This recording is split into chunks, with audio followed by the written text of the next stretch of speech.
সাদিক কায়েম সহ আরও যারা দেশপ্রেমিক তরুণ নেতৃত্ব আছে তাদের হাত ধরে বাংলাদেশ অচিরেই মালয়েশিয়া এবং সিঙ্গাপুরে পরিণত হবে এবং বাংলাদেশ সুখী সমৃদ্ধশালী একটি দেশে পরিণত হবে। আমার মনে হয় ইতিহাসে এটিই প্রথম যে একটি দেশের পাবলিক ইউনিভার্সিটির নির্বাচিত সদস্যরা বহির্বিশ্বে গিয়ে বাংলাদেশের উন্নয়ন অগ্রগতির ব্যাপারে তাদেরকে শেয়ার করেছেন। আমরা বিশ্বাস করি যে বিগত দিনে যেহেতু ডাকসুর কোনো নেতৃত্ব এরকমের কোনো সফরে যায়নি, ডাকসুর পুরো টিম তারা এই চায়নায় গিয়ে বাংলাদেশের উন্নয়নের ব্যাপারে চায়নার সহযোগিতা চেয়েছেন।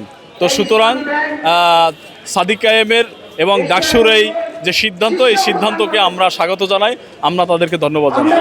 আমরা বিশ্বাস করি জুলাই অভ্যুত্থানের পরে বাংলাদেশের যে তরুণ সমাজ, বাংলাদেশের যে প্রাকৃতিক সম্পদ, এই প্রাকৃতিক সম্পদের সুষ্ঠু ব্যবহার হলে বাংলাদেশ খুব দ্রুত সময়ের মধ্যে মালয়েশিয়া অথবা সিঙ্গাপুর হওয়া সম্ভব।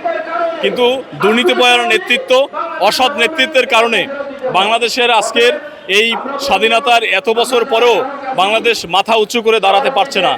আমরা সাদিক কায়েমের মাঝে বাংলাদেশের সেই সম্ভাবনাময় নেতৃত্ব লক্ষ্য করছি।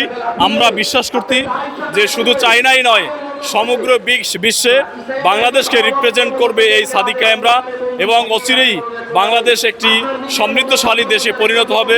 সাদিক কায়েম সহ আরও যারা দেশপ্রেমিক তরুণ নেতৃত্ব আছে তাদের হাত ধরে বাংলাদেশ অচিরেই মালয়েশিয়া এবং সিঙ্গাপুরে পরিণত হবে এবং বাংলাদেশ সুখী সমৃদ্ধশালী একটি দেশে পরিণত হবে। আমরা সাদিক কায়েম সহ ডাকসুর সকল নেতৃত্বকে আমরা অভিনন্দন জানাই যে তারা চায়নায় গিয়ে বাংলাদেশকে রিপ্রেজেন্ট করেছেন এবং বাংলাদেশকে এগিয়ে নেওয়ার জন্য তারা চায়নার সহযোগিতা চেয়েছেন। এবং আমরা বিশ্বাস করি ডাকসুর যেই আজকের এই লিডারশিপ, বাংলাদেশকে তারা যে ভূমিকা রেখেছেন এটি আমরা এর আগে বিগত দিনে দেখিনি।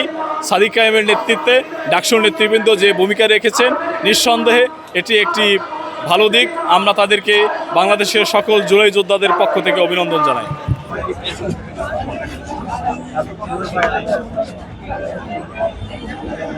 দর্শক, আপনারা দেখতে পাচ্ছেন শৃঙ্খলা, সৌন্দর্য এবং উচ্ছ্বাসে ভরা আজকের এই নবীন বরণ প্রোগ্রাম বাংলাদেশ ইসলামী ছাত্র শিবির কর্তৃক আয়োজন করা হয়েছে। প্রথমে রেজিস্ট্রেশন করা হয়েছে, রেজিস্ট্রেশনের পরে তারা এখানে এই প্রোগ্রাম বাস্তবায়নের জন্য এসেছে এবং বাস্তবায়ন করছে। এবং এখানে যারা স্টুডেন্টরা এসেছে তাদের মতামত আমি নিয়েছি এবং তারা সবাই পজিটিভ মতামত দিয়েছে, কেউ কোনো নেগেটিভ মতামত এখনো পর্যন্ত আমরা পাইনি।